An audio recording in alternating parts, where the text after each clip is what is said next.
Okay, participants, just so you know, we're all live. I don't know if it's saying on your screen that we're live, Yeah. but we'll just wait. So, is there like copyright? Oh, you took it out. I was gonna say, is there copyright things with Drive Tesla Canada if you leave that on there? No, no problem. Darren gonna sick his lawyers on you. No, I don't think so. I hope not. I can hear you typing. You need a quieter keyboard. Yeah, I won't use a computer.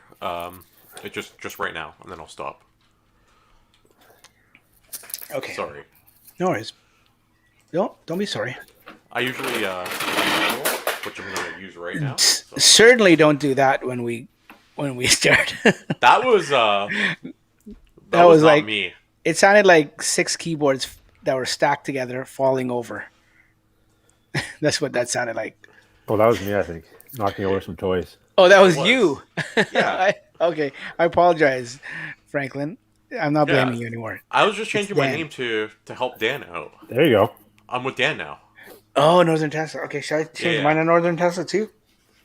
Might as well. Should I? All right. Okay. So So, folks, if you're listening or watching on YouTube or Facebook, just give us one more minute, uh, and we're gonna start. And someone on Facebook, I see that's the beauty with Facebook when you comment on Facebook, which I encourage people to comment. But when you comment, I can't see the name on YouTube. I can see on Facebook, it just comes up as Facebook user. But they just said you can start now. I'm here. So I, I would hazard to guess. I think I know who that is. so you're going for a record here, by the way. You have two thumbs down already. It's great. Yes, yes, I Yeah. know. Can I get five? Can I get five before the show starts? Five thumbs down, please. Well, we might as well start because we'll probably get those thumbs down. Or A, because uh, I'm doing a podcast and they can't stand it, or B, because we started 5 minutes late Yeah. and we're 8 minutes in and we still haven't started All right. officially. Let's get going. Yeah, let's get going. Yeah, that's right. Welcome to the first ever Tesla Talks podcast, everyone. I say that because it actually feels like we haven't done this ever or for a very, very, very long time at least. And it has been a long time. It's been, I checked before we came on live, our last Tesla Talks podcast, and I'm almost ashamed to say this. I'm certainly not bragging. I am a little ashamed to say this, was back on June 30th. Uh, and so it's been like seven weeks and a bit. So I apologize to everyone. Summer and life gets in the way. And I don't know about you guys. When I say you guys, I mean you guys in the chat, and also the guys that I have on my screen here, my panel guests. Other than last week, the Tesla news has been the Tesla news. It's been like just ho hum. Tesla increases the prices again, and if you're waiting for a Tesla, it's taking that much longer to get it. That seemed to be the news every week, right? That's what I thought. Yeah, We had and bug fixes. car wash mode. Okay, well, see, that's debatable because not all of us have that. I don't have it either. So just Yeah, yeah, I You know. don't have car wash mode? no. I Oh. know. We're My car will peasants. stay dirty until I get it. Like Oh you have the update though. No, I no, don't have no, the Okay, no, that okay. would just be stubborn. Uh, What update is that, Dan? Just out of curiosity. 21.24 I think we're on 3 now. Would Twenty put him four on the point three. spot. Yeah. Yeah, 24.3. When it first came out, it was 24.24.1. So everyone thought we were in the future. Oh, Yeah, that's right. They had the error on the actual update. they had the what? Sorry. Like they labeled the update wrong. Oh, they So did. it was So it's yeah. 2024.24.1 was the first update. Oh, okay. Yeah. 2024. Yeah. Someone got fired for that for sure. Well, I mean, like I said, I personally, I mean, I'm not making excuses. It's just been I've been busy, but yeah, the Tesla news, and maybe that's a summer thing, just hasn't been, at least for me, and that by all means doesn't give me the right to not do a show because I don't think that there's news. There's probably news to you guys, so we should have had one, and hopefully we can start fresh now and So Dax, continue. you said you think someone got fired over that error. Do you think the person who got fired was at the AI day? The AI day. Oh, I love how you're speeding this up. But you know what? You can speed me up all you want. I don't have any things ready here. So hold on a second. Yeah, it probably was, and we're Franklin's doing this a little tongue in cheek, but he's right. Let's start talking. We're going to talk about AI day, and can you guys see it there? Yeah, there you go. No. That was last week. We knew it was coming. Elon announced it, what, probably a week and a half, 2 weeks out, or maybe even more. I forget. 2 weeks. Yeah, and I, for one, didn't know what it was. I mean, other than the obvious, artificial intelligence, I didn't know what it was going to be like. I assumed it was going to be very much like Battery Day, or even what was the first one again? Autonomy Day. Autonomy Day. Thank you. Oh, I didn't. Sorry. You know what? Where's my manners? Franklin rushed me so much I didn't even introduce you guys to everyone. So I mean, it really needs, you guys need no introduction, but I might as well do it just so I don't be rude. On the top of your screen, and I hope it's the same as it is on mine. The top of your screen, we have Dan from Northern Tesla.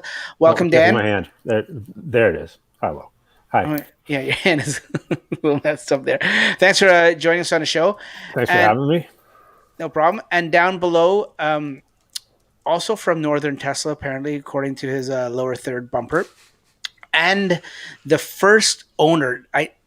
You heard this first here, folks. The first owner of 3 Tesla bots is Franklin Motherfunker. Yeah, they're in the back. Like, they're right behind me right Yeah. now. This is live footage. Yeah. And you just don't have them turned on. They're just in standby mode, sleep mode. Yeah, if I need a drink, they'll go get me one, but right now they're just sitting there stationary. Good, okay. For the audio listeners, my background has 3 Tesla bots. So. Yeah, well, maybe you can give us a demo of it later. Yeah, maybe. In the show? Yeah. If they're charged, I wonder what they charge. I wonder if they have when they do come out, if they're gonna. Oh, we'll talk about it in a bit. But I was just gonna make a stupid joke there. But let's continue. AI Day. So I'm not gonna pretend that I followed it. I'm not gonna pretend that I even watched the whole thing. To be quite honest, I didn't get a chance to watch it live. So when I did watch it a few hours later, I skimmed through a lot of it because a lot of it was going right over my head. That's just my simplicity, and I didn't get a lot of it. But the good thing with Drive Tesla Canada and their website, Darren does such a good job. He breaks it down and he simplifies it for everyone. So the first thing, I'm just gonna go. I'm not even pretend to know what these are. I'm just gonna call them out, and you guys stop me if you know or you want to elaborate more on it, or you guys know what these are. Hydronets. So I wrote this article, by the way. You did? Yeah, if you scroll. Oh yes, motherfucker, son of Wow. a. Okay. Well then, you know what? Without putting us to sleep, can you tell us a little bit about it? Sure. Thanks. Hydrogen. I'm sure I missed some of it because I tried going back and doing this after the fact based off what I remembered. And I tried to simplify it as best as I could. So there's hydronets, which imagine like everything the car does is imagine it's in its own little container. So the car knows to stop at a stop sign, that's in a container. The car knows to stop at a red light or a street light, that's in a container. Whether it's staying in a lane, that's in a container. So basically what they did is on their neural network, they put everything in a container. So even on the slide, they had object detection, traffic lights, lane prediction, so on and so forth. Within each container, there's a whole bunch of things that happen. The reason why they containerize everything is for 2 reasons. One container can share the same code base from one container to the next. So if they have something that's good out of traffic lights and they want to carry it over to stop signs, they can. And the other good thing is because everything's in its own little compartment, it's very easy to optimize one section without affecting everything else. Oh, that's good. Like sandboxing almost? Yeah, exactly. Okay. Look at Dax and his fancy terminology.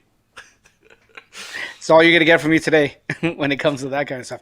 Okay, thanks. That's a very, very good explanation because hydronets, I would not have known where to start. I would have thought something like Marvel, the universe thing. Okay, going down to vector space. I heard them talk about this a lot, and like most of it, it went over my head. It's just a really fancy way of saying all your cameras are working together to get a full 360 view. Okay. Around your car. Now, the one demo when Andre was speaking, and is it just me or him and everyone on that team speak really fast? Like it sounded like I was watching a podcast sped up times two. That's how I felt. Like I'm not making fun of the guy. Like if it's a speech impediment or anything, I really not. But they do. It seemed to me that they talk very fast. The one guy, when they brought everyone out at the end and they took questions, the Q&A, and the one guy that talked a lot, the guy with the long hair, the short guy, he spoke normal. Everyone else spoke very, very, very fast. Anyways, what I was going to say with Andre, when he was talking about this and he was showing this demo right here in the left where my cursor is for people that are watching at home with the white, when the car was moving and the cameras were like sort of like trying to reach out and draw the curves, the curbs as it drove along. That reminded me very much of what I thought. I'm drawing a blank now. Smart Summon does in a parking lot.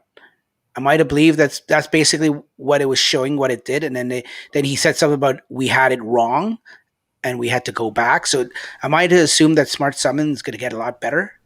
So it's I don't understand the reason. Basically, from what I understand, they have three different code bases right now that are separate from each other. So you have highway driving, you have smart summon, and you have city street driving. I didn't repeat one, right? Okay. Yep. So basically, those three are independent code bases. So when they started doing smart summon, they didn't use their existing code. They started like marking curbs and stuff like that. So smart summon's using its own system right now. And that's why Elon's talking a lot about on Twitter, and I think he just mentioned it today with 9.2 not being that great, that he's still trying to merge their code bases, city streets and highways. And he mentioned in the past he wants to merge Smart Summon into there. Right now, Smart Summon's using its own system, and eventually, when they merge all of it together, it should be way better. Good, because it sucks right now. And I don't get me wrong, I've used it and I liked it, and it's come in handy a few times, but for what we need it to do, it's sort of, to me, it's limited. But and I know those are fighting words for you, Franklin. But I love Smart Summon. I did a summon today, and I got a great video of it. So did you? yeah, Oh, cool. when you want it to work, it doesn't work, but when it works great. Yeah. Well, I'll have to wait for the subscription here in Canada before I can try it. Yeah. I can let you try it on mine if you really want. No, I don't need it that badly. We can also talk about that since we haven't talked to the podcast since that happened either. The subscription model. Yeah. That's you know what, and that's why I said very loosely that there wasn't a lot of news. There was some things obviously that we missed, and the subscription in the States, that was a big thing. I mean, I thought it was big. I just hope it comes to Canada soon. Like I don't, and these are just wishful thinking. I don't think it will. I'm not holding my breath, but I hope it does. So you, as a former FSD driver, would you subscribe or would you get it all outright? No, I would subscribe. Yeah. I would subscribe because I like the features that I don't have now that I did have. But B, I don't like it enough that I would drop 10K. Well, I mean, with our taxes here, it turns into 13K. Yeah. And that's the price not even going up yet. But also, I've worked out what I predict the Canadian pricing to be, and it works out more beneficial to me, in my opinion, to get it not for a full-time thing, like not 12 months of the year, but get it, say, maybe half the year, 6 months of the year, because you remember, there's a good 4 or 5 months of the year here in Canada, or at least Southern Ontario, where, in my opinion, I could be wrong because I don't know what they've got up their sleeve for FSD or the beta, but in snow, I don't know. I'll have to wait and see and be proven wrong. But I don't think that it would be worth getting it in the winter months. So if I just calculate it from the summer, the 6 months in the summer, and we don't even have full 6 months, but throwing a little bit of spring and fall in there, I think it'd be better off for me value-wise to get it. Yeah, that's a good point. Yeah, I'm with you, Jax. If I had to get a new one right now, I would not buy it. I'd subscribe. And rough estimate in terms of conversion, and I estimated everything higher in terms of conversion to like leeway gap. You're looking at least 7 years at 6 months usage per year, Yeah. which is Yeah. a lot, right? Yeah. So My wife will trash the car before then. I guarantee you that. So yeah, I'm good. I mean, hey, let's not leave you out of the equation here. Yeah. No. What do you mean? I'm perfect. So yeah, no, and it's good that you can do it 1 month and then completely cancel the following month. I like that aspect too. Yeah.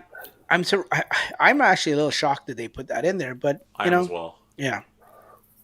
But no, so I mean, obviously, I can't ask you guys. Are you looking forward to it because you both already have FSD? But I would like to get someone. I mean, if we had done it when it was more fresh, how long has it been out for? Probably like 6 weeks. Yeah, about a month or so. Yeah. So So to Martin's point, they tested FSD in the winter in Quebec and maybe elsewhere in Canada, and it worked. I know some people that have tested in winter climates, and it does work, but it doesn't behave any different with snow on the ground versus without currently. So there's no the last I saw, there was no new measures in place, right? that's a good thing, though, isn't it? Well, don't you want it to handle different in snow? Oh, I see. Sorry for stopping distance. Yeah. Yeah. Oh, sorry. Yeah. I thought you meant in terms of staying This on guy road. doesn't believe in safety.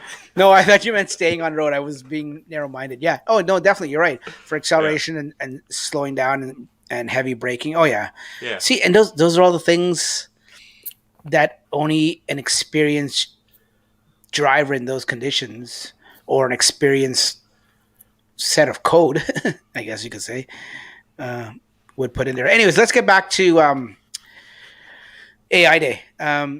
Occupancy tracker, that was what we were talking about, vector space. And then Yeah, so scroll back up for a sec. So the vector space is neat because if you think all the cameras on your car are all different angles. They're not all like outwards and whatever. So they talked in their presentation that they had to like stitch all the different angles together and they had to account for the angles in terms of like stitching the full image. And it's really neat because they can like peg down to a single pixel in terms of what's where. So it's kind of neat. Yeah, that is pretty cool. And then what they did, and I think I'm jumping the gun. I think you're gonna get to it. Is when they did the simulation and the 3D simulation. That was amazing how they did that. But anyways, next in your list was video module. Yeah. So okay. So how to explain this to make it easier? So a neural network has a whole bunch of components to it, and your data is sent through. So imagine me telling Dan something, and he's going to explain it to me, but he doesn't understand it fully, so he's going to explain it to Dax, and Dax is going to help him. It like goes through different layers, is what I'm trying to say. Your data. So they have like a video module that they can send data through, and this basically helps them determine where cars are and where things are, and help predicting objects. Basically, there's a memory limit that they have on the car, and they can't remember everything. So they basically send all this data through this video module to help them simplify the process of things that are happening around the car. Sorry, I think I really made that more confusing than it had to be. Dax is muted. So is that? Sorry. Yeah, I muted myself and I forgot to unmute myself. I was saying, no, that's good explanation. We're just going to keep going through these because I'm assuming that anyone that's listening to this or watching this has already seen the AI Day video. So this will just be a brief recap. We don't need to go deep into it. But moving on, you have another category here called predictions. More or less, they had a chart that said collision risk rate. So as the car is driving around, it's making predictions in real time. It determines what the risk rate is of a collision, and if the collision risk rate is high, it's probably not going to do that thing that it wanted to do. It's going to try something else until the risk rate drops.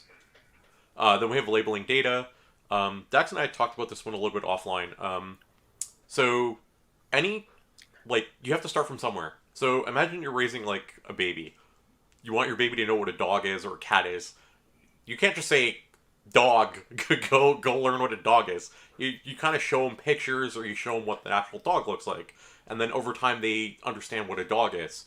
Neural networks are the same. You got to label information. So Tesla eventually wants to get this fully automated, but to start, you still need labelers. So they mentioned they have like 1,000 people in house labeling information. Um, and this is where Dax and I were talking off air. It'd be really neat to allow Tesla users to label data, and I'm sure tons of people would be willing to spend time labeling data for them. Um, and then Dax brought up a point where would it look bad because like they're getting like free labor from people, and Google does the same exact thing. So if you search something on Google Photos and you like hit the end of your result, it'll say, "Hey, you want better photo results? Help us label," and it's going to link you to a website to help you label data. So whether you're searching like dog, it's going to start showing pictures of dogs for you to click, so you help their algorithm get better. So I'm wondering how many people actually participate in that, the Google one. So Franklin, why do you think they don't use like drivers to do that? um, well, maybe they don't have like a good user like end user system in place for labeling, because from what I saw in their presentation, it looked pretty complex. Mm-hmm. So maybe they have to make like a user portal. I don't know. Oh, they're worried about incorrect labeling. Well, that's what I was saying when Franklin and I were talking. Like, what happens if people would, do that on purpose to maliciously, you know, f with the system type of thing? And Franklin had a good answer for that. Yeah, so if you're labeling like 10 things and you get all 10, you're labeling all 10 incorrectly, not a hot dog, excellent Silicon Valley reference. If you're labeling 10 things in a row and you label all 10 incorrectly, the system already has a general idea of what, like, Tesla already knows what a stop sign should be, right? So if you're labeling 10 stop sign pictures in a row, or like 3D views, and you got 0 for 10, the system knows at that point that you're doing it just to mess them up, because they know that your answers are drastically different than all 10, Yeah. right? So I mean, it wouldn't be super hard to pick up people that are doing it maliciously. And chances are you guys already, like, everyone listening's probably labeled data as well. You know those like CAPTCHA codes that pop up?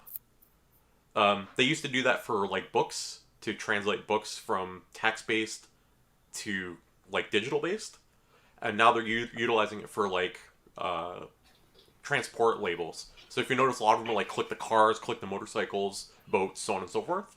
A lot of that is for self-driving. They're getting harder and harder, I find. Yeah, because they went through all the easy. Yeah. We're on the long tail now. So yeah, that's more or less what it is. Yeah. Okay, cool. They Sorry, had 2D image labeling, yeah, which they started with, and then they went to 3D image labeling, more or less. Or 4D space. Yeah.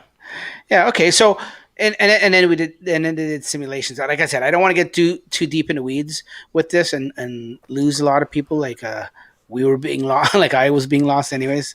But what was your take on it, guys? Like, did you find it informative? Did you find it promising? Are you guys excited about the future after watching this or listening to this? Well, I'm like Dax. I just went right over my head. So, but the general idea that I got is that Tesla's not more of a car company, but they're like they're a computer company, really, like with full autonomy and going towards that and labeling and all the other stuff that they're doing. Definitely confident for the future and what it's going to bring in terms of not just with cars, but with everything. They always said they're going to use Dojo to use other things as well. So that's exciting.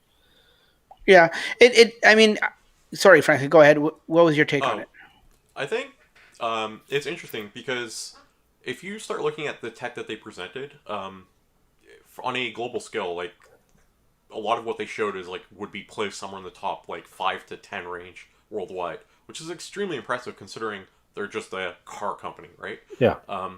And some areas are like insane. It's like extremely impressive, and they put this on to acquire talent. Like, they weren't shy about it. Where like some areas you can tell that they just started and it was like rather disappointing, like the simulator, where I know a lot of people are like, oh my god, the simulator. They're using a game engine and it only has like 20,000 kilometers of road. So you can tell that's like still early development, right? So while some areas I was like super impressed, some areas I was a little bit disappointed. I think overall, if you factor that, everyone sees them as just like a traditional car company, It's extremely impressive what they've accomplished. One thing also I took away is that they're trying to build all their chips in house, which is with the global chip shortage, it's really important that they can do all these things, right? Yeah. Yeah, yeah. No, I agree with what you guys were saying. Like I said earlier, a lot of it went over my head, but it was still interesting, nonetheless. And you know, I was impressed, and there was some stuff that we learned, and we'll get to it in a little bit. Some new information we learned about the Teslas and even about new things. And one of the new things was what were talking about earlier, as in Franklin's background, was the Tesla bot. Did anyone see this coming? Can you guys sit there and look me straight in the camera and say you knew that Tesla was making a robot? Because I'll call you a liar.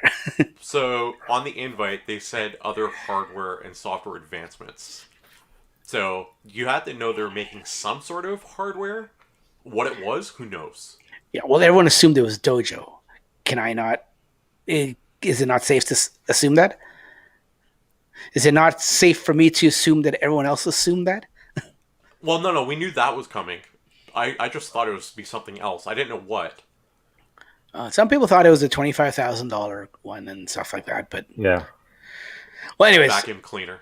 yeah, to put all the other vacuum manufacturers out of business or something like that. No, well, anyways, With lidar, just to mess with everyone.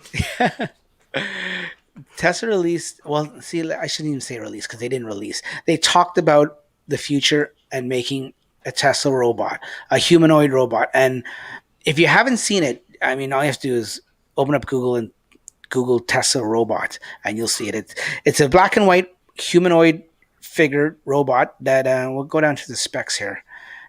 Specs were pretty impressive, and I'm surprised they did it, but when I see the specs, I'm like, okay, it makes sense. It's like I said, it's gonna have 10 fingers, 10 toes. Actually, I don't even. It didn't say whether it's gonna have toes. It's gonna have 2 hands with 5 fingers each, and 2 feet, 2 legs, and 2 arms. And so it's gonna look like a human. It's gonna be 5'8".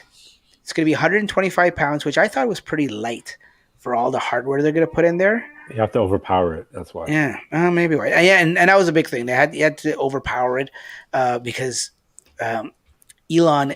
I mean, it's amazing because he was, spearheading this whole thing years ago about we have to be careful with AI. It could be dangerous and stuff like that. And now he seems to be the first to do it. Now, I know a lot of people said, "Oh, he's doing it so no one else does it first, so you can control it better." I don't know. We'll see. It's got a top speed of getting back to the robot. It's got a top speed of 5 miles an hour, arm extended lift of 10 pounds, deadlift of 150, and it'll carry 45 pounds in weight. So, I mean, he's saying it's going to be friendly, and he's building it basically to eliminate the dangerous and repetitive tasks that could be like boring. So we'll see. What's your take on it, guys? On the Tesla bot? I've seen a lot of interesting takes online over the last 48 hours, needless to say. I'm going to make a wild prediction here. We're not going to see half the stuff or 90% of the stuff I've read online. This bot will not be operational in the next year. It's not taking over all the minimum wage jobs. I think it's neat, but it's like you're not going to send this thing to go to the grocery store to pick you up groceries. I think it was K10 that mentioned it. Like you can steal this thing pretty easy, right? Yeah, no, so you know what? Shoulders. Well, you know what? It's funny. After we had this conversation, you were telling me about that, about going to groceries, and I was saying I agree with you. But I was listening back on the on the actual AI thing, and I think it's Elon himself said that you could send it out to pick up a few groceries. So he's saying that himself. I don't know, and I don't get how, like, because I totally agree with you. If this is going to be like, and I'm assuming 10, 15 grand, 20 grand, someone's going to steal it. But I mean, I guess it's like anything else. Like, it'll be trackable, right? Yeah. I foresee it like someone's on someone's shoulders and it's screaming, "Help me!" And its arms are... Yeah. And then that's where they can override it and they can overpower you then. I mean, and it doesn't go fast enough. It can't run away. No.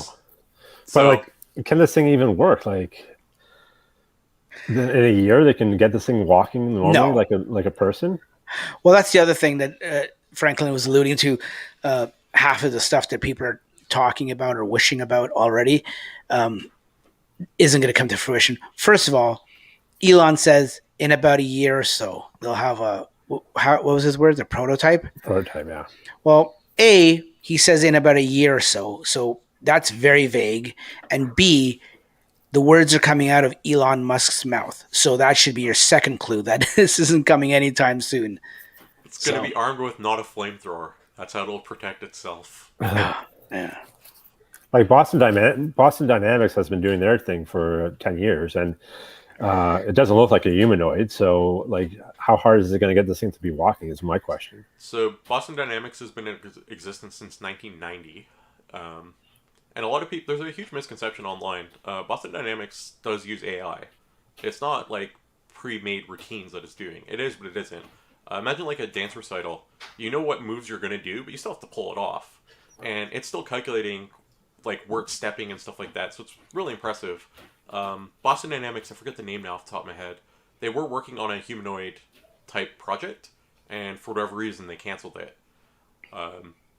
I don't know the reason why. I'd be interested to see how fast they bring this to market. I can't like a prototype in 1 year. I'd be amazed if they had like an actual working prototype rather than just a shell. I'd Right? be pissed because if they bring that out before my Cybertruck, I'll be pissed. That's all I have to say. Or full Yeah. full self driving for the rest of us. Oh yeah, yeah. For And the people that have been waiting since 2016. here's the other thing to remember. Take like a really simple job, like a task that's repetitive. A lot of those tasks are already automated by robots, right? So for this thing to come in and like automate tasks further, it has to be like trained for those tasks. And I'm not saying it's not possible. I just don't see it's going to happen in like I saw predictions by like 2030 it's going to like be the everything, you know? That's going to do your plumbing, your lighting and electrical. It's going to build you a house, right? And I don't think that's a reasonable timeline. So I think concept's neat. I think it's going to take a while. Now, do you think it's more Tesla showing that they're more than a car company? Yeah, I agree with that.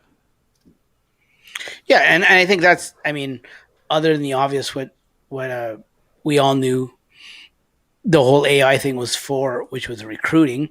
Um, that is, I know. I think that's obvious that it ain't gonna be anytime soon. So And go ahead. Hockey Day brings up a good point. It will be used for Mars, and I can see that. If you think everything he does is all connected to space, right? So he has SpaceX, Yeah, obviously, which is going to space. He has his Teslas, which he can send to space, like electric vehicles, that he's not relying on anything but energy.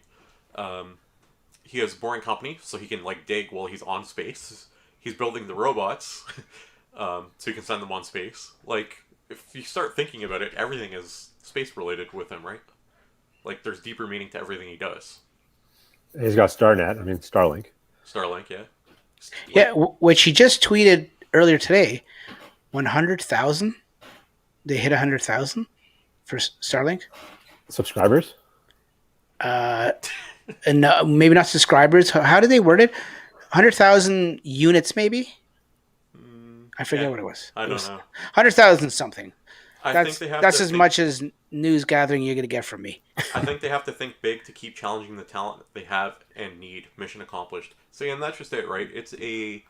That conference was to attract talent. So if you're someone who's considering working for them, um, or you're like in that field, you're saying like, wow, look at this really cool whatever they just showed off, right? And a lot of what they showed off in their presentation, they were using standard like algorithms and stuff like that, like industry standard stuff.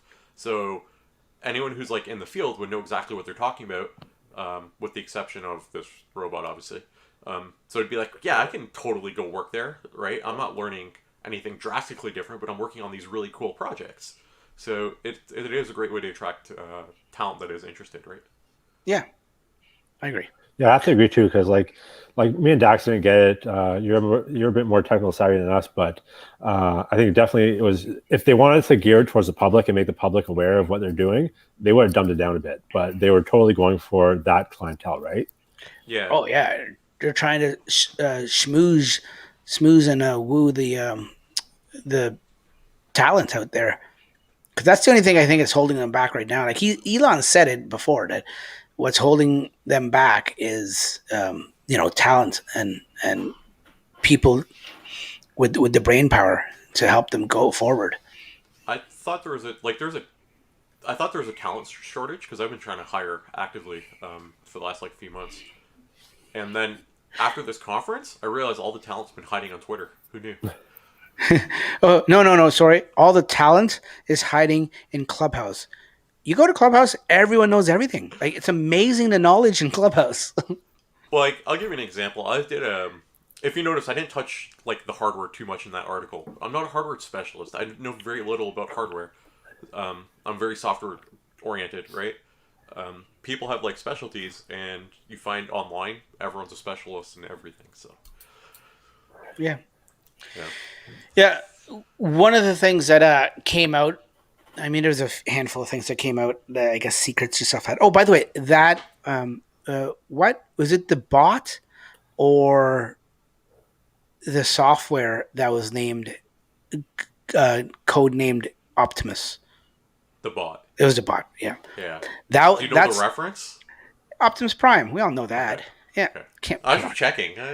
I grew up in the '80s. I'm a lot older than you. I know the OG Optimus. Anyways, anyone else before we go any further? Anyone else think that guy got fired for slipping up?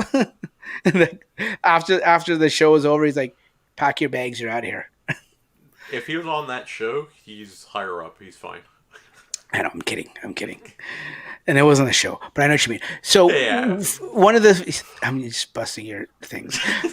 One of the things that came out of the AI day was we found out some juicy information about the Cybertruck. With the Q&A came up Hardware 4, and Elon was talking about the Hardware 4 and then the new generation of cameras and stuff had. And this wasn't a slip up. I think he came right out and said that that they're hoping to get it in, or they're going to try to get it in as early as next year with the Cybertruck. So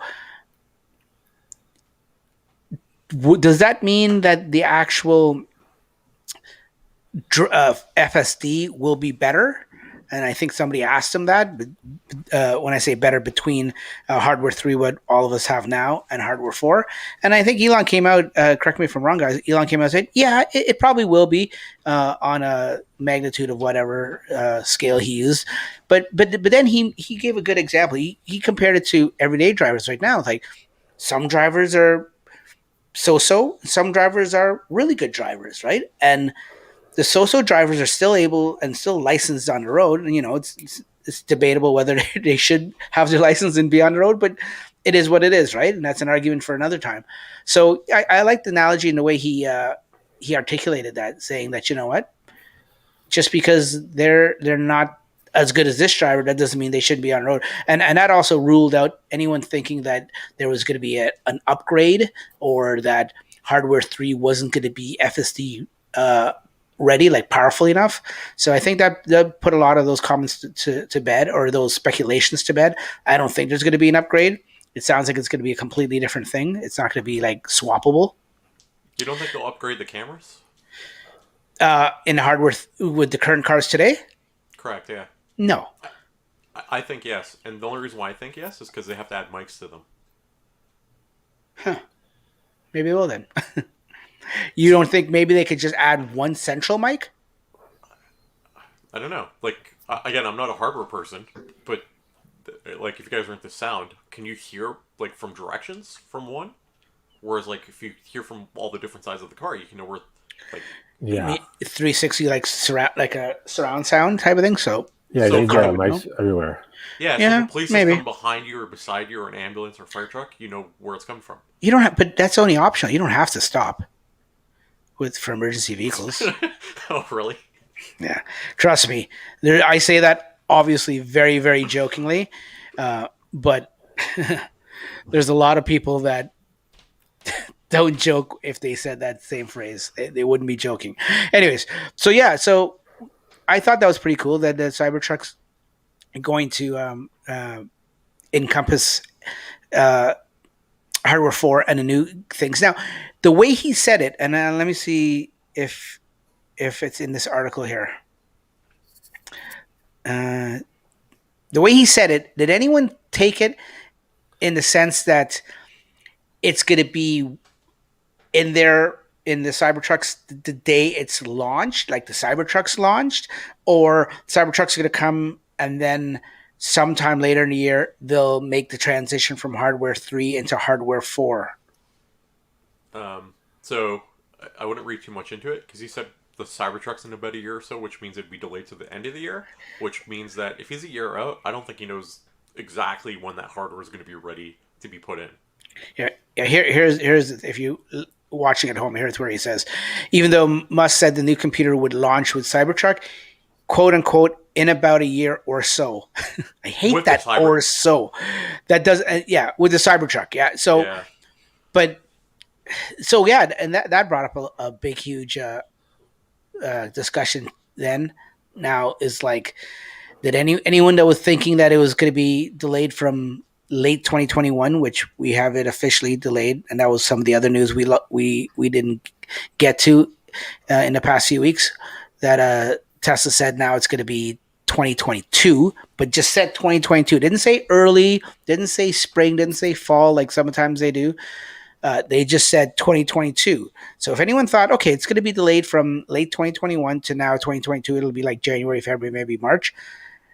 Now it's looking like end of 2020. It's looking like the end. It's looking like a full year delay, which disappoints me and probably 500,000 other people that will be getting one. But so Kevin brings up a good point. If we can backtrack for a sec, what did you say, Kevin?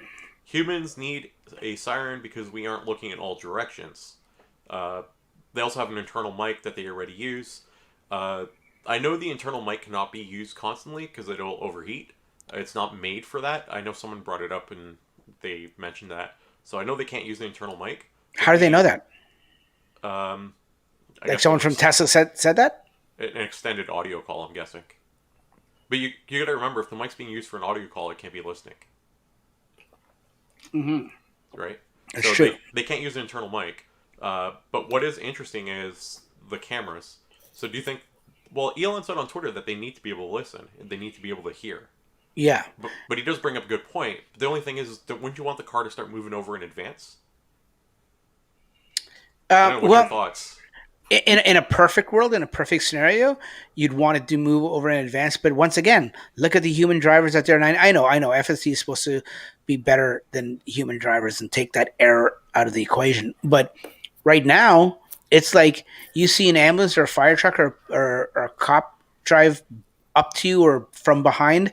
It's like half the people don't know what to do, panic, or ignore. And then the slim minority of people do what they're supposed to do properly.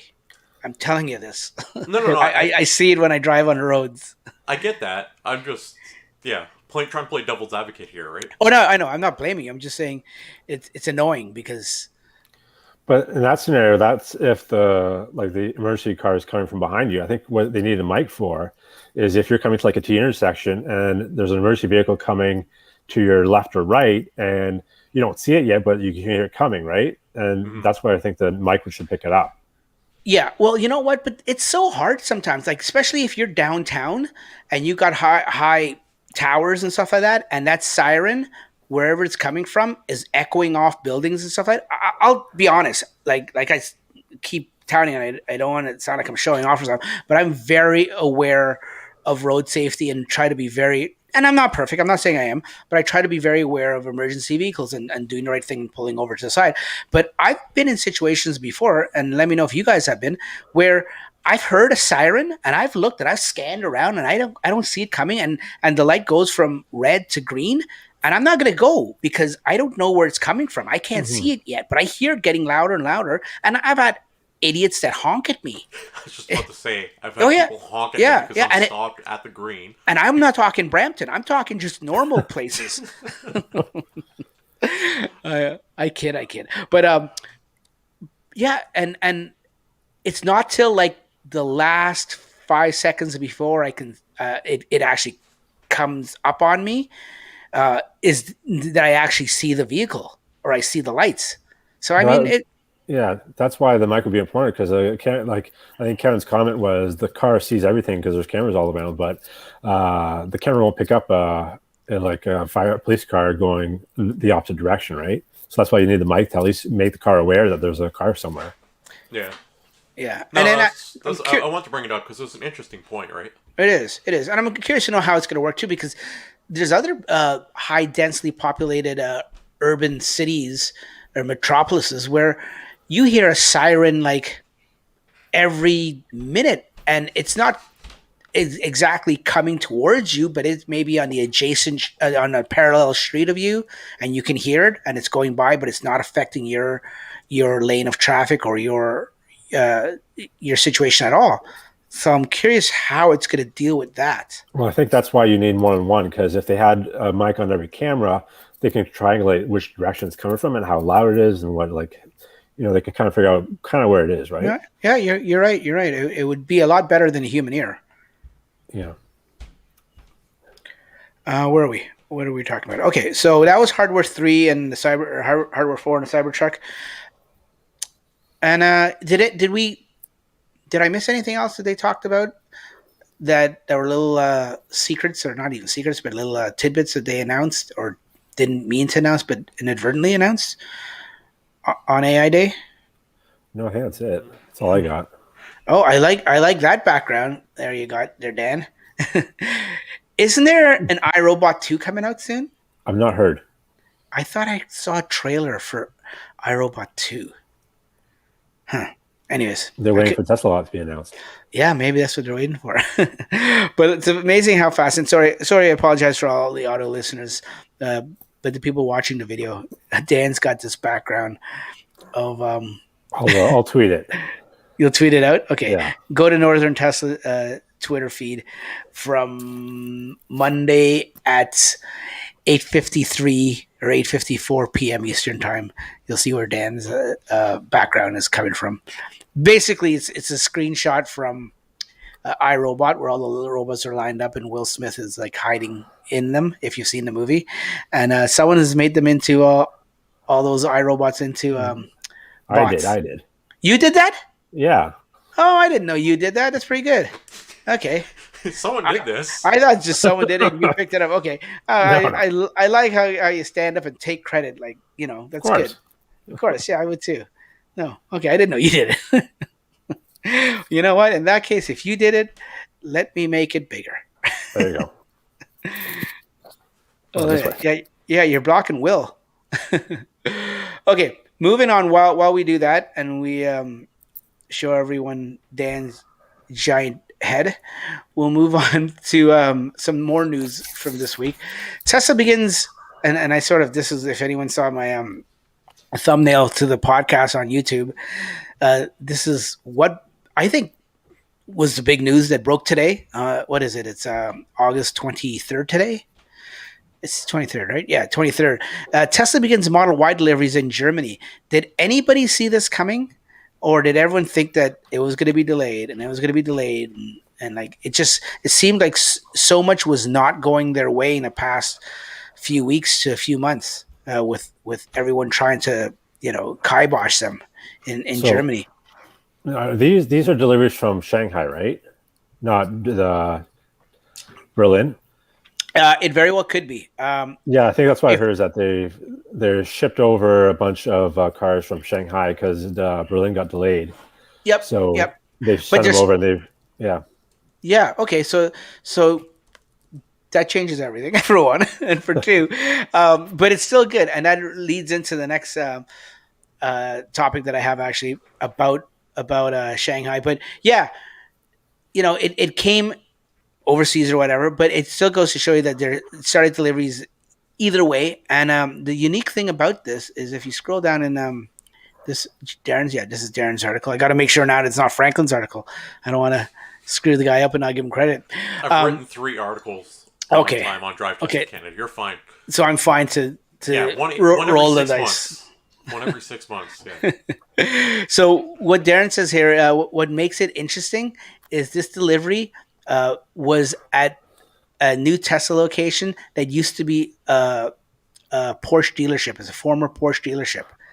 So that, I don't know, that does that just like add, like just rubs salt in the wounds or something like that, or at least I don't know. I just think it's poetic that that they're doing it. But it's good to know that they started. I'm glad you brought that up, Dan, that it is actually from Shanghai, because what it's going to do is going to segue me perfectly into what they're doing now here in or not here, but in Shanghai in China. They've actually now achieved 1,000 units per day, which is now surpassed what the units are for the Model 3. So they shut down, if I remember correctly, they shut down for 3 or 4 days last week or a couple weeks ago, and right away all the skeptics and all the fudsters and all the shorts said, "Oh, there's no more demand in China. It's all exhausted. They can't sell anymore. That's why they shut down." But rumor was they shut down to make some improvements and stuff like that. And as soon as they opened up back up and they did make those improvements, now they're up to 1,000 per day. And I don't know about you guys. Tell me, I'd like to know your opinion on it. But that, if you think about it, and I have no idea, I'm not a industry expert when it comes to automotive manufacturing or anything like that. Maybe we should get Trevor on this because he seems to have more of that kind of knowledge. But other than like the big legacy automakers, I don't know. Like, to me, 1,000 a day, 1,000 vehicles produced a day is pretty impressive. Even 800. 800, by the way, 800 is what the Model 3 is getting in Shanghai. But now the Y is getting 1,000. Is 1,000, does that impress you guys? Does that sound astonishing? Well, I'm not a car expert either, so I don't know exactly what's normal for a car plant. So I can't really tell you. 1 a day is impressive to me. So yeah. Well, I have no idea. Basically, is what I'm saying. Here's a little trivia. Do you know, and even in people at home listening to this or watching this afterwards, or people in the chat right now live, do you know how long it takes to make a Model 3 from beginning to end? 6 hours, like with paint and everything like that, or just the assembly? From beginning to end. I guess it's. Well, I'm not including like refining the steel out of the ground. Well, I'd say 2 days. Franklin, you hazard a guess? I don't know, like 12 hours. 3 hours. Now, I'm taking this from a reliable source in terms of I trust a person that they're not going to make it up, but I haven't fact checked it. But I was told in one of my about a week or two ago, one of my Tesla groups, they heard it took 3 hours to make a Model 3. That's impressive. So just to backtrack a bit, I just did a Google search on how many cars a Ford plant makes a day. It's 8,000, so shouldn't be too impressed. 8,000, but 8, you should. But you should be impressed because that's Ford, a company that's got like how big. I'm not talking market cap, but that's talking one like, plant though. That's one plant average. Yeah, that's to me a small company like Tesla, and I'm not talking about their like I said their stock. I'm talking about the company itself, comparing it to like Ford. Like, that's pretty impressive. And I think more impressive is the fact that they can scale up like that. Yep. Just in comparison, that same person that told me it took 3 hours wondered, just like the rest of us in that group, wondered how long is 3 hours? We have nothing to like bench that against or like compare that against. So 3 hours just sounds impressive, but like is that terrible? Does it take 20 minutes in another manufacturer to do it? Like, or does it take, like Dan said, 2 days? So he went out and he researched it, and I think it was Ford. Don't quote me, but it was another legacy big car company. It took, I think it was 16 or 17 hours compared to 3 hours. So it just goes to show you the um, efficiency of their manufacturing. And I wonder Well, if that how long the Y takes because of the single rear casting. If it Yeah, takes probably takes less. exactly. That's not even considering the new stuff that's coming down the pipe. Yeah, that's a very well, good question. Elon's always said their strength is in manufacturing, right? So Yeah, Yeah, definitely. That's why, like, even with the ADA, it shows that like they're not a car company. They're like a software company, or a manufacturing company. They're an AI company. They're everything, right? A solar company, right? yep, yeah. It just goes to show you they're so versatile. They're branching out in so many different ways. I thought it was impressive. Anyways, anyone have any questions? yeah, we had No. we had one at the very beginning. Do you remember what that was? Uh, my Model 3 Phantom brakes a lot. Can you address that? 2021 Model 3 standard range plus 2,000 miles. Okay. Well, you know what the question Franklin's going to ask. Ask it, Do you Franklin. have? No, go ahead, Dax. You're the one who's really big on this. I beg your pardon. And You're really big on this topic. ask a question. Um, I don't know if you're still with us, but do you have radar on your car or no? Oh, Yes. No, because that would make a big difference because you know we've seen a significant change in my opinion, and from what I've heard out in the community with phantom braking in the cars that have radar and ones that don't have radar, and So I it's don't know hard if to you're still answer. with us. Yeah. Yeah, it's a hard question to answer. Phantom braking has improved over the years, and I imagine it'll continue to improve. Like I've noticed a difference from when I got mine in 2018 till now, right? So yeah, definitely. That's what like. Is it a software issue, or are we looking at a radar? Like, is it getting better because of not having a radar in there? Or is it getting better because of the software? Because I've noticed too, it hasn't done it lately. Like usually when I come to a like when the cars are merging in, I know that's when it's going to happen. So I keep my foot on the accelerator, and it doesn't happen too often anymore. So is that the software getting better, or is Dax's car a lot better because it doesn't have radar? Yeah, well, it could be also like what I find. It could be the software version. It also could be situational too, right? Like in where it's actually happening, because where my regular commute, my standard commute that is the same route all the time, I don't notice it that much.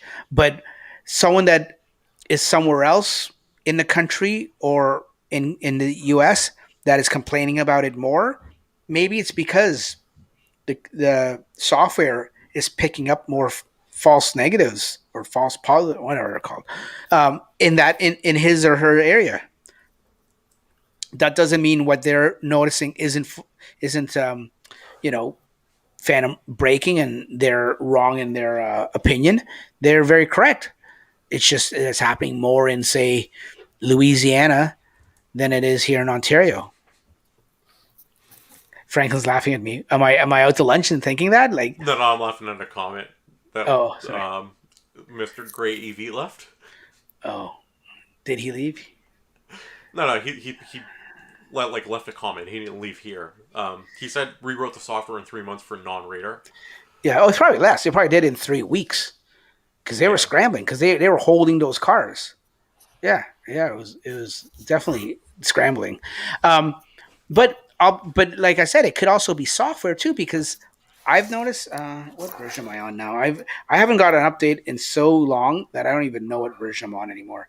I'm on version 21.4.21.3, and in that version, I've noticed the whole autopilot and phantom braking is terrible. Like there's so many things about it that it's just and you know how we've had this. I mean, I know we don't have groundbreaking I know we've talked about this too. We don't have groundbreaking software updates this year like we have in the previous years. But in the previous years when you've had software updates like for FSD or Navigate on Autopilot, where it'll do so good, and the new updates will be so good, and then the next one it'll be bad again, and it's like takes 2 steps forward and 1 step back. It's how it used to do that. Yeah, I think it still does it too because Yeah, it's another this year when example. 21.1 came out, and then really quickly 2.2 and 0.3 came out. I noticed when I was on 0.2, I had a couple crazy drives that were just ridiculous. Like it was doing crazy things, and then a few days later, 0.3 came out and everything was gone. So I think there was either some bugs in that software, and they fixed it quickly, but you can definitely notice like when there's an update, sometimes it gets a little tricky. Yeah. Well, I've got what you're just talking about, the ladder there, 21.3, and I can tell you that it's, I don't know, my opinion, the previous version before was a lot better. Like I'm actually experiencing phantom braking. I can't sit there in my ivory tower and look down at you peasants and say what's phantom braking and laugh at you anymore, because now I'm getting it again. Do you want me to sell you a radar chip? And I apologize when I did laugh at you. No, you don't have to sell me a radar chip. That just adds weight to my car. I think that's the end of our questions. I think we covered Okay. everything. I will do a shameless plug for Gary here. Anyone on your screen, if you're watching this before August 31st, the last day of August, next week, I guess a week from tomorrow, and you're in the GTA, actually, maybe I shouldn't say this because, anyways, if you are in the GTA, there is a Lions Club in Oakville that does a cruise night, like a car and shine, like one of those things where the old classic cars all come out and they all park up in this mall parking lot and they show off their cars. It's great. It's a cool thing. It's got a live DJ and playing music and stuff like that. I don't know. I haven't been to one this year, but I'm talking from experience to the ones previous years I've been to. When you guys went, was there a DJ this year? No. No? Okay, maybe they scrapped that. There was one in the past, but with COVID, maybe there isn't anymore. We got a really good turnout last time. Yeah. Basically, what happened was you had all the Teslas together, and then on the other side, you had all the other cars mixed together. Well, you know what? We say they had all, and I thought about this, like, but did anyone go around to look at the classic cars? I like classic cars myself. It doesn't have to be. Now, were they grouped in Fords and Chevys and stuff like that, or are they just scattered? They're all scattered. They really like mixed and mingled, where the Teslas were like stuck together. There's segregation happening. EVs yes, versus definitely. Yeah. And you know what? At first, I'll be honest. I told Gary this.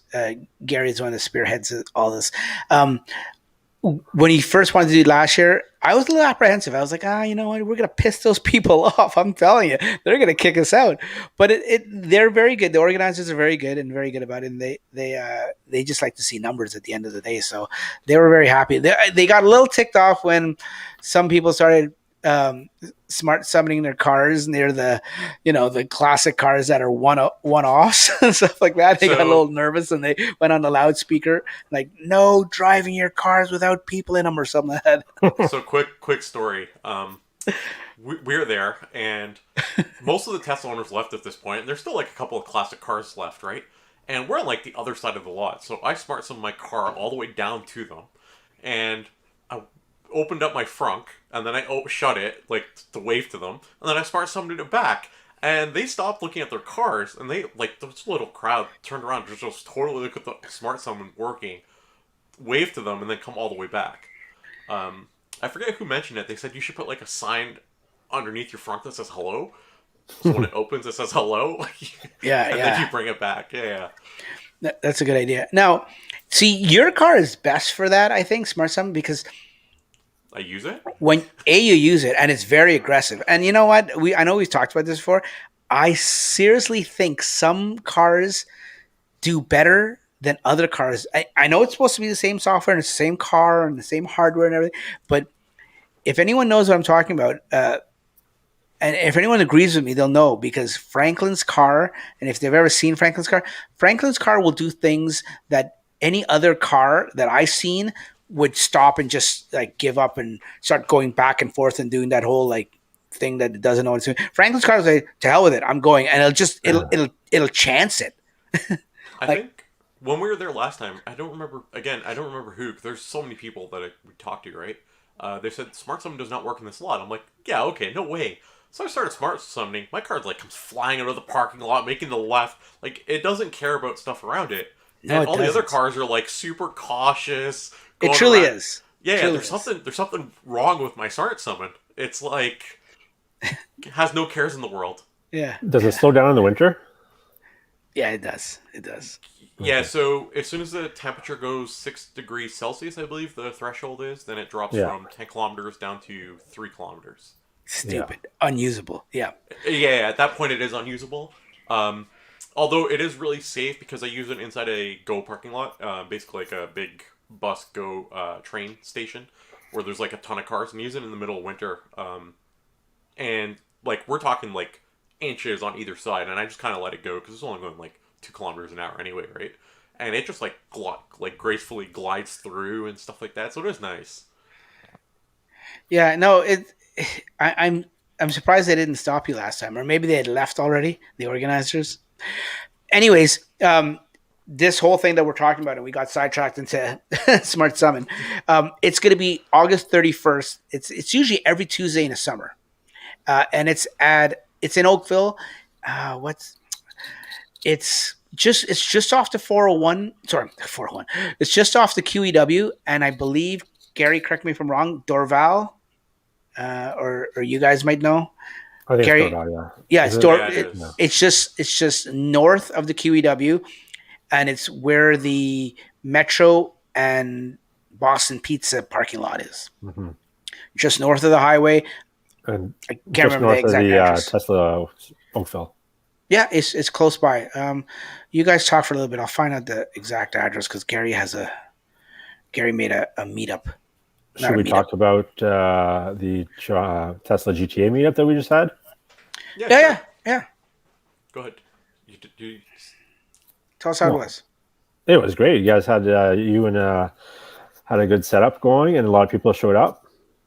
yeah, A lot of, more or less. We did a Tesla meetup at the Mississauga Supercharger. So for the people who are listening who are not in our area, it's basically in the Toronto area. We scheduled it like a week before, so we didn't expect to have a great turnout. In total, we had 51 Teslas, like another 15 to 20 cars that weren't Teslas that showed up because they either want to learn more about Teslas, had them on order, or That was a cool thing. That's what I yeah, like in these meetups is the people that can be shown what a Tesla or be educated about Tesla and not listen to the media. yeah. So it's really neat. In total, over the couple hours we were there, my estimate was like 120, 130 people that rotated through. Yeah. We had people that were just supercharging that stopped. We did like raffles with prizes, like no fees or anything. You got like free food if you came out, free entry to the raffle. There's people that were stopped to supercharge, and I went up to one. I'm like, "Hey, do you want a ticket?" He's like, "I'd love to, but my wife is gonna kill me. I have to meet her in like 10 minutes." And I'm like, "You sure?" He's like, "All right, give it to me." So he actually Yeah. came Oh, to, yeah. yeah, He knows she's gonna be mad regardless, so you might as well just yeah. say to hell Have a with it. chance to win, right? So it was neat. Yeah. So here is the meetup information for people watching. If you get a chance, I know it's in the middle of the week, this Tuesday type of thing. It's after 6 o'clock, anytime after 6. But if you get a chance, if you're down in that area in the west end of the GTA, come on by. The official address is 270 North Service Road West in Oakville. Be a cool thing. I'm going to try to attend. More than likely, I'll be there. But Franklin, you going to be there? Dan, you going to be there? I Yeah, think I'm working, but maybe. no, they'll be there. That's what they're saying. I don't know if I will be. Yeah, I'm kidding. Yeah, if you can. I haven't been to one this year. That's why I'm going to try to make it out. But Oh, if you're going, I'm definitely not. No. okay, perfect. So I will be there for sure, folks. No, anyways, you know what? This was fun. I mean, it's been 7 weeks and I sort of forgot what to do, and you guys helped me out. So thanks for doing that. Do you have a Tesla story before we go? Oh, I see. It's been so long, I've forgotten. Do I have a test? Do you have one? I can make something up. Okay, No, make something no. up. Dan, do you have something? I have a little one. I just noticed a little Okay. card, not a car, a little rock chip in my door today, so I'm a little disappointed. Ooh, If you guys know of any detailing shops that can fix that, let me know. ooh. Is it to the down past the paint to the metal? Yeah, one is. Ooh. Yeah, it's Is it small is though, it but dented? no, it's just it looks like a stone chip. Oh. So I Oh. might either do the paint repair kit, or if a professional can do it, make it look perfect again. Yeah. No, I don't know of anyone. Uh Franklin, do you have anything? Yeah, so I took my dog to the park. When I say park, I mean like I went to like a bigger park, so I had to drive there. It's better be test related. No, no, it is. So I Just took my kidding. dog. I took my It dog. doesn't have to be. I took my frunk puppy to the park. Okay, how much more test related can you get? Um, so when I say park, like there's a big, massive thing where they have like all these different things, like farm animals and so on and so forth. So I leave my car there, It's and called a when I come, petting zoo. yeah, petting zoo. Okay, thank you. I don't know. My dogs bark at the farm animals, so Oh yeah? um, yeah, one of them became friends with a calf there. Anyway, we're getting so sidetracked. I get back to my car, and Sentry Mode comes up with like three different events, and I always click my Sentry Mode events when I get in my car so I can delete them if they're no good. One of them happened to be a kid like pushing down on the front of hood of my car, Jesus. and I don't know why. And there's no parents. Like I couldn't. They're nowhere to be seen in any of the video footage. And eventually, his sister came and pulled him over, like to get off the car. But I just don't understand. Bad parenting. That's all it is. That's the only way you could sum that up. He wanted Yeah. to see if Sentry worked. Or he's a Tesla Q. Please, please, yeah, Tesla Q. They're growing them young. Is it Tesla Q or Tesla? I've been saying Tesla all this time. Have you? Yeah, it's Tesla Q. Yeah. All right, then. All right. He's like jotting down notes. All right, let's correct Yeah. this. Yeah. No, Tesla is fine. I don't know how many Okay. people understand it, but it's okay. Yeah. All right, Dax, your story. Oh no, you know what? The only thing I can think of, I mean, I haven't been driving it much, but the only thing I can think of is similar to Dan's. It's a negative story. Well, I guess yours is negative too, Franklin. Yes and no. I mean, I the kid got knew the Tesla, so yeah, that's a yeah. positive. Did you have any damage? Did you check your car? No damage. It's too dirty to see, isn't it? Well, because I don't have car wash mode. Yeah. We Okay. end like we started. And what? We end like we started. We yeah, it all comes full circle. Oh, No, the only thing I can think of is about a week ago, I was driving home in the pouring rain, uh, and you know what? I can actually talk about. No, that's too complicated. That takes too long. I'm not going to talk about how the bad negative part of um, a radarless car and autopilot is, but I'll just talk about. I was getting off the highway, and there was this debris. I didn't know what it was, but it was dark and it was rainy, and the wipers were going, and uh, I hit a puddle and it splashed up, and I didn't see that debris anymore. I don't even know what it was. I heard a little noise, and I thought I just ran over it and whatever. And I got home, and next day passed. I didn't notice anything. And the day after that, I came out to the front of my car, and I noticed these. It looked like three small claw marks. It looked like a velociraptor took uh, a chunk out of my PPF on the front, the nose area. And that's exactly what it looked like. It looked like three claw marks. And it actually ripped the PPF. And I've got one of the thickest PPFs in the market, 10 mils, I think it is. Um, and it went down to the paint and it scratched the paint. You can see little black parts, and my car is white. So I was pretty pissed off, and I didn't know what it was. I checked all like you guys do. You checked all my Sentry cameras and everything, thinking somebody hit me or something like that. And then I realized as I was checking the Sentry, I realized that in the Sentry thing, when I went over that puddle, and I guess when I got to the light, I was half asleep. I saved the clip, and I looked back at the clip, and I didn't. You don't notice anything from the front view clip, but the one of the side repeaters, the driver's side, if you look at it very closely, you can see some object going off to the side of. Sorry, hitting the mic there. Going off to the side of the car. So, and it looked like it was a good size, whatever it was. So that noise and that debris that I saw, and then that little thing in the camera I saw, all leads me to believe that that's what caused that, because I can't think of anything else. So I'm gonna have to. I mean, the PPF obviously isn't repairable. I'm gonna have to get it replaced, I think, and that's gonna suck for me and my detailer, because I know he's not gonna want to do it, and I don't want to spend the money for it. And I don't know, but more importantly, I mean, a PPF could be replaced, but I'm wondering if that little scratch underneath the PPF on the paint itself can be repaired. So Dan, if you find somebody, let me know, because I'll let you know. I might be right behind you. Coming. I got some quotes coming. Yeah. Ah, cool. Do you want to actually elaborate on that story? Because I know there's a good point in there for those non-radar people out there. Yeah, you know what? It's gonna be a while. We're already an hour and 15 in. I'm gonna save that. I'm gonna make a video. I'm gonna make a video. So anyone that's part of this channel, or if you're not subscribe. There is, as much as I joke with Franklin and we banter back and forth about the non-radar cars versus the radar cars, and we have a little pissing matches about it, everything, all lighthearted and tongue in cheek and everything. There is, and as much as I think the camera-based systems is the future, whether we want it or not, there is a negative thing that I found with it that I've encountered. Now it's a very, and I don't mean to tease you guys, but like I said, it's too long to get into right now. Wait for the video. It is very unique and it's very situational. So it's not for everyone. It's not going to happen every single time. It's not a flaw, but it is a flaw. You'll see. I hate to tease you guys, sorry, but it's just too long. I want to end off the podcast now, anyways. But thanks for bringing that up, Dan. Yeah. But and thanks for being on the show too. Where can people find you, Dan? They can find me at Northern Tesla on Twitter and YouTube. If you guys want to check out a video from the meetup from last week, there's one there just posted. Yep. Which I worked on. Yeah. So. Yeah. Very good cinematography. Yeah.